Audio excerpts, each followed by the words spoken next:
not right. Sinasabi ko na mga kapatid na hindi tama. Kaya sabi nga na ang pananampalatayang walang gawa ay patay. Amen? Sabi nga dito, are you looking for that one lost soul? Ito ngayon ang katanungan mga kapatid. Before tayo ay nawawala rin mga kapatid. Sabi dito, someone look for you. Kaya nga tayo nasin. Kasi merong naghanap sa atin. Nagpupursiging, hanapin tayo mga kapatid. At saka isa pa, someone took time with you. Alam ko mga kapatid, ang mga sakripisyo ng mga kapatid natin na nagdala sa akin dito, mga kapatid, alam ko marami silang sakripisyo, mga kapatid. Prayer, sa Pilipinas pa. Wow! Kaya mga kapatid, hallelujah, isipin din natin ang mga nangyari ito sa atin. Someone reached out to you. Someone had compassion on you. And someone loves you. Hallelujah. Kasi kung isipin natin ito mga kapatid, parang inspirasyon natin na makapagligtas ng isa sa kaluluwayan mga kapatid. Napakagandang tanawin mga kapatid. Hallelujah. Sinasabi nga sa scripture natin mga kapatid na isang kaluluwa lang ang bumalik sa ating Panginoon. Libo-libong anghel sa langit mga kapatid ay nagsiselebrate mga kapatid. Hallelujah.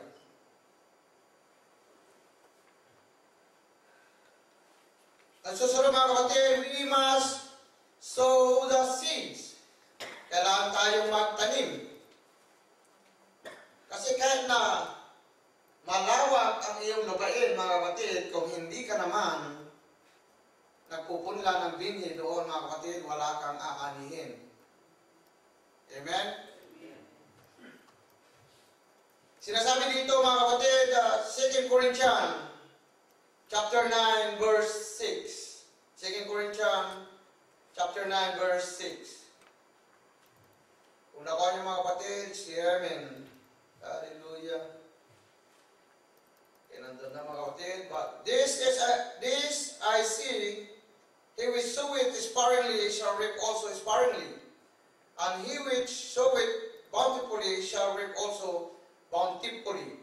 Hallelujah. Kaya sinasabi dito mga kapatid, kung ikaw ay mag-asik ng binhi ng marami, mas marami rin ang iyong aanihin mga kapatid. Mabasahin ko sa Tagalog mga kapatid. Hallelujah. Dapat po sinasabi ko, ang nag-aasik ng bahagya na ay mag-aani naman bahagya. Na at ang nag-aasik na sagana ay mag-aani naman sagana. Amen? Kaya kung ano yung binigay mo mga kapatid, ganun din ang darating sa iyo. Kaya, gawin natin obligasyon ito mga kapatid, na ibigay natin ang ating puso't kaluluwa sa pagsisilbi sa ating Panginoon. At alam natin kung anong reward natin yung mga kapatid. Hallelujah. Because we have to be submissive to get the reward from God. It is obligation on us to sow the seeds bountifully. Obligasyon natin na magpunla ng marami mga kapatid. Hindi lang pupunti. Kailangan tayo magpunla. Kung hindi man tutubo agad yung mga kapatid, hallelujah, idalangin lang natin sa ating Panginoon mga kapatid. Yun ang ginawa nila sa amin, ilang taon, hindi tumutubo mga kapatid. Pero nung tumubo mga kapatid, ano nangyari? Nagbunga mga kapatid. At ang punong yun ay nagamit pa mga kapatid. Amen? Kaya kung nagpunla kayo mga kapatid at hindi ninyo nakita kagad ang ang bunga or tumubo yung seeds na yan, huwag kayong mabahala mga kapatid. Just keep praying. Sapagkat ang pagpipray niyo mga kapatid, yun ang miracle grow. Yung abono yun mga kapatid, ang miracle grow natin ay is the King of all kings at siya ang nagmamaari ng mga mirakulo mga kapatid. Hallelujah. Sapagkat ang mirakulo yun mga kapatid, hallelujah, sa kanang natin makukuha yan kung i-open natin ang ating puso mga kapatid. We have to open our heart, we have to be submissive and believe in Him. We must believe in Him, mga kapatid. No doubt. We must.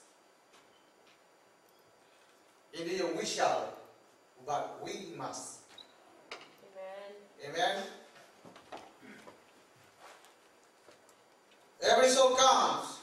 This is a story, mga kapatid. Hallelujah. Aking kasabihin, it's a short story, hindi mahaba ito, mga kapatid. A preacher was passing a large department store and followed a sudden impression to speak to the proprietor, may-ari mga kapatid. He said, "I took carpets and beds, but never my business with you. Will you give me a few minutes?" Being led to a private office, the pastor took out his testament and directed his attention to passage after passage and urged him to become a Christian.